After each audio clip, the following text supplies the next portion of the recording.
Hi everyone. Again, it looks like we've got a bit of a news day over here with very minor news, but still news. Now, from the looks of things, we've got news on Elanga, news on João Pedro, news on my fucking cap being forgotten. Where the fuck have I left it? 1 second. Fucking hell, I keep forgetting to put this on before recording. Hide my shit ass fucking hairline. There we go.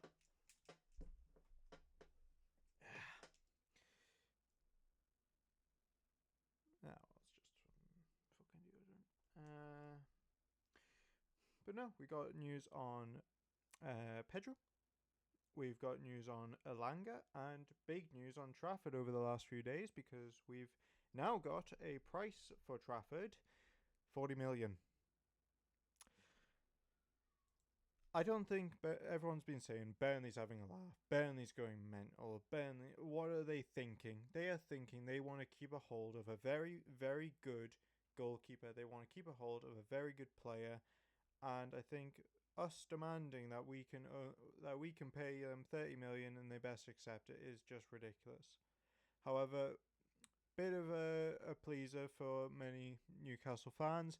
I doubt that they spend 40 million buying James Trafford, mostly because there is still deadline day for PSR, and Burnley are still in a very desperate looking situation in their compliance with PSR. James Trafford may be their easiest escape, and I think more or less we might be paying them a big sum still, something along the lines of 32, 35 million, but it is a far cry better than forking out a solid 40 million, probably plus add-ons. In the end, will it cost that much? Probably. It'll probably cost that much, including things such as wages, including things such as bonuses towards Trafford. But altogether, no, it's a deal that I think is going to shrink in terms of how much money it's going to cost. It's probably going to shrink. It's probably going to decrease. As I say, there is more important players on our radar. A right winger is more important than James Trafford. It's only that James Trafford has agreed terms, and it's looking like he's the easiest to get in once we've agreed a fee. Once we agree a fee, it looks as if it's just as simple as getting a medical, and then it's getting him established within the squad and prepping him for the season and pre-season. But overall, big news. Bit of an annoying situation because everyone wants him so quickly, and looking at it, it can be a problem that he costs so much. But Burnley are within their right to demand that, and it's up to Newcastle as to whether or not they want to go for him or the other kid in France. It'll be Newcastle make the decision. If they want a new goalkeeper, they will probably go out and get a new goalkeeper. Pope's still there, so it's not number one priority. However, the number one priority is right winger. Now, this one's the big news because, according to some sources, not the best of sources, but according to some sources on those who have been following the flight paths throughout Newcastle, it looks as if Alanga has had representatives inside of Newcastle. Now, is this to be taken with a pinch of salt, like a grain of salt? Yeah, all things are, but there is a likelihood that Alanga has currently negotiated some level of terms. Whether or not they've agreed on terms is unknown. Whether or not they've made much progress is unknown. But there is a high likelihood that they have made progress in getting Alanga on board with the project, alongside the fact that Isak's already talked to him about the project, obviously within the Sweden squad. Alanga's confirmed this in interviews. He has been aware of the project and he is aware of what's going on with Newcastle United. So there is definitely some level of progress being made on Alanga. Now, I've seen a lot of people complaining about the price tag of estimated £60 million.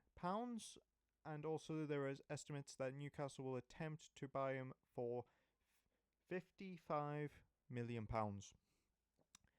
If we were to get Anthony Alanga on £55 million. That would be an amazing deal.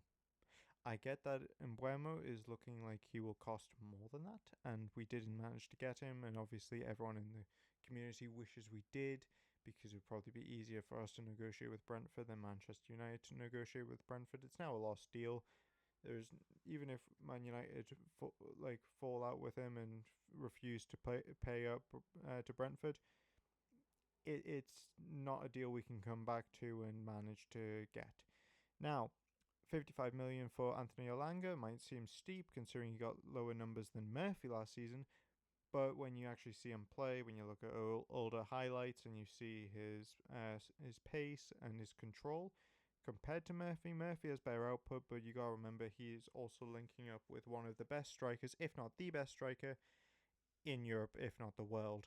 Now, that can change your output a lot, especially considering most of Jacob Murphy's output throughout the last season was assists, which, fun fact, if you're assisting the best striker in the world, it's not going to take as much skill to be able to get that assist. It is as simple as getting the ball to the player.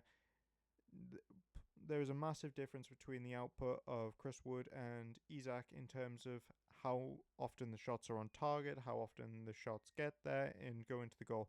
Now, I think that should be accounted for when looking at Elanga, because he's managed Jacob Murphy level numbers with a worse striker, and on the pitch with him, which shows that he is talented. He can work with replacements as well. He doesn't need Isak for the output. Obviously, Murphy doesn't entirely. He can still get some output, which is why it'll be great to have him on the bench.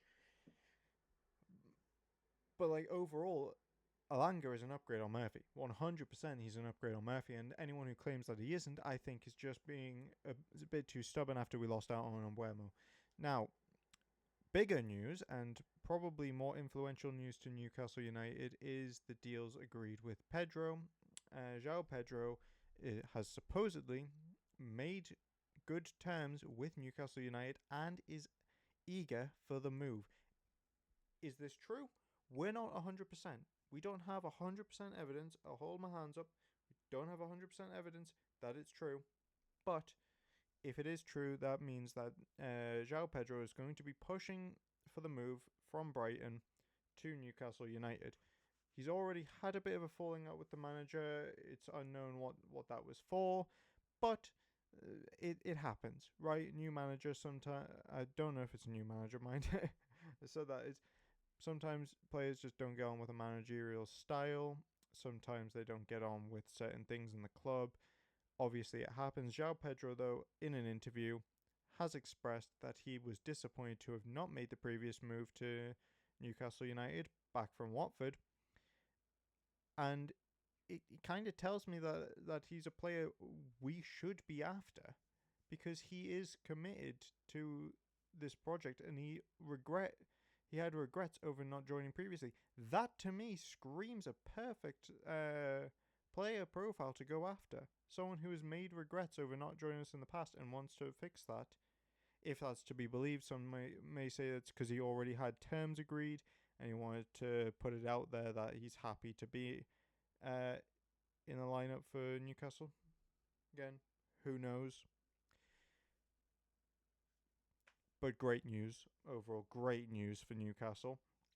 As a whole, that's 3 targets with deals agreed, negotiating with clubs. Potentially. That is potentially. Because there is still a chance that none of them have actually agreed deals, but as I say, most people have reported that Newcastle have agreed deals. I'm trying to get this right. Newcastle have agreed deals with Trafford months prior, back in February. It was said that the deal had been agreed. Whether or not that's true is unknown, but it's supposedly been agreed. Now, João Pedro and Elanga, if the deals are agreed with them, it is simply about negotiating a price. The main negotiations going on now, and the ones that we've heard about mostly, have been with James Trafford and Burnley. Burnley are asking, as I said, for 40 million earlier. It will be a matter of negotiating throughout the remainder of this PSR window that lasts until the end of June. And it's about agreeing a fee before then, because we can pay the fee, we can pay the team to buy the player, and we won't receive him until the window will be open at the end of June, if I'm not wrong. Yeah, it will be open anyway, but we can wait towards the end of the window, pay up when if they're a little bit more desperate, and walk away if they're not willing to budge. It's not Newcastle's responsibility to deal with Burnley's money issues if they have any. It's not our responsibility. It's quite simply up to them whether or not they want to sell Trafford, or if they want to try another way of gaining revenue to comply with PSR. Because according to many graphics, they are £20 million down, approximately. It says they're listed as should be fine if they receive £20 million in profit. That is a huge factor favouring us, because we could potentially offer the likes of Lacademos or offer the likes of Nick Pope.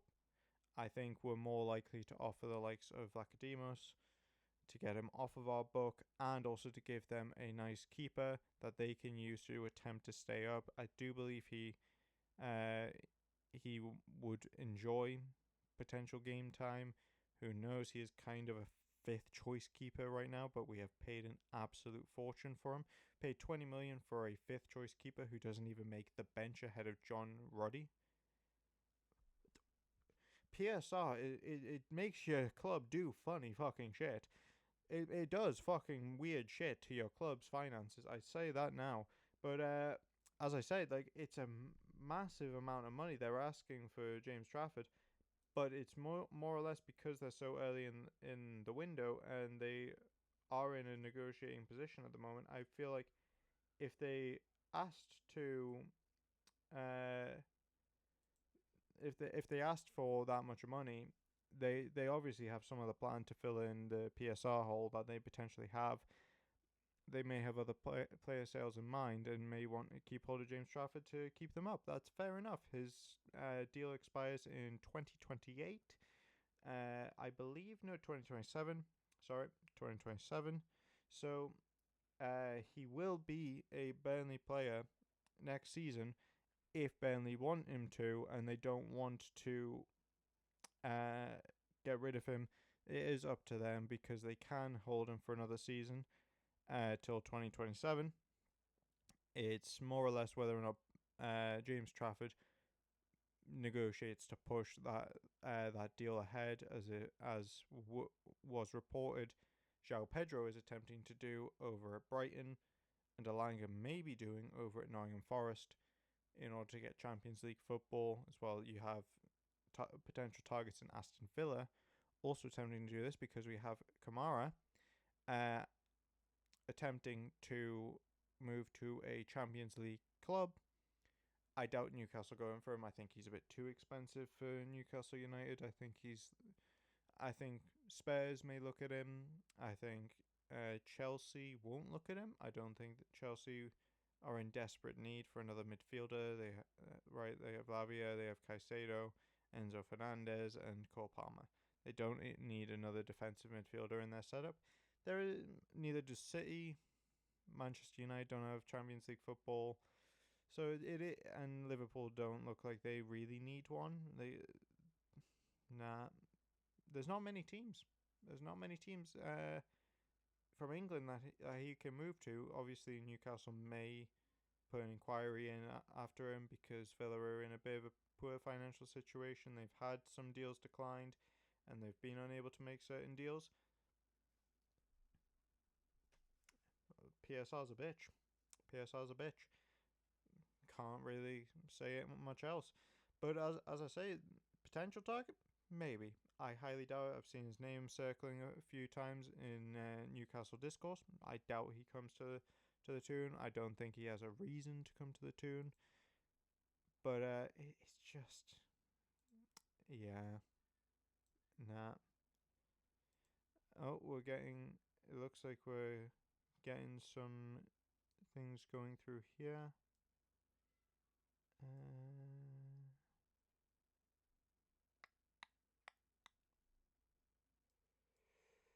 All right.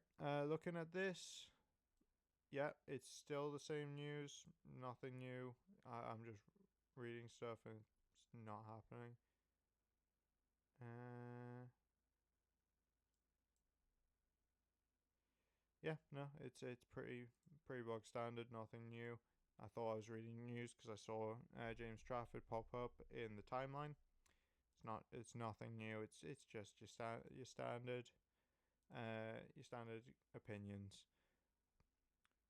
In big news, though, for Newcastle fans who are missing football action, we've got the U21 England squad and the U21 Danish squad in action tonight. So that means William Azula and Tino Livramento are in action for their countries. Great news for Newcastle fans. You get another chance to have a look at some of the best players this season. One that really did fucking deserve his England call up. Fuck you, fight me. Uh, but he's working towards the Euro under 21s, which is understandable. Again, can Trafford not play in that? No, because he's 22. But I don't know if that really fully matters. I don't know if it goes under normal rules. Either way, from the looks of things, the England U21s will be played tonight against Czechia. I think it's the Czech Republic, and yeah, it's Ukraine for Denmark. Yep, that's what we're looking at. Sound. But we have action tonight. I'll probably make an opinion piece at 2 in the morning in my car. Yeah. But I've got to record my a new video for a new series I want to try with YouTube. I might record that after this. But as I say, I don't think there's any more news to really cover. Just having a gander. No, it is simple as that. It's targets are agreeing terms with the clubs, and as seen with other players, that does not guarantee the transfer will occur, because look at Manchester United with Mbeumo. They have still not sealed him from Brentford because they are negotiating prices with Brentford who don't have to sell. In fact, no, I just remembered more news, aka I've just read more news that I forgot to mention. Gay! Ah, fucking hell. This man. We're constantly in for this man. I swear, it's going to become a seasonal thing if we don't get him here. We're going to do this every summer with this man if we don't get him in the summer. There has been a very baseless report, which I've had a fucking go at on Twitter, claiming Palace will want £40 million. And I've seen a few Newcastle fans claim that is too much for Mark Gay. You're fucking wrong. We need a player who can play right centre back. He can play left centre back. He can play right centre back. It's a perfect player for us.